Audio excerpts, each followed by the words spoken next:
But when the tests became available, after we did some pilot testing on the early versions of the HIV test in Seattle, there was still argument about whether it was useful to be tested or not. And the Seattle Gay Clinic had one point of view, was fairly skeptical about testing because there were concerns about confidentiality and whether being tested and having people maybe know that you were positive could open you up to discrimination. Public Health Department took, and the Centers for Disease Control took another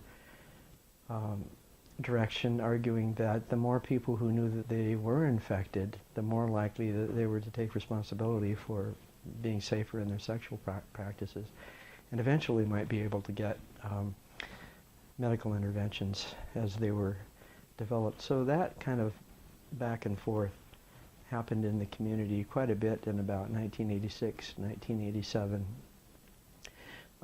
As time went by, the efficacy of testing and the importance of people knowing their antibody status gained more acceptance as I think the community grew more trustful of government agencies that were, like the Public Health Department, that were handling the test. But there was always some skepticism.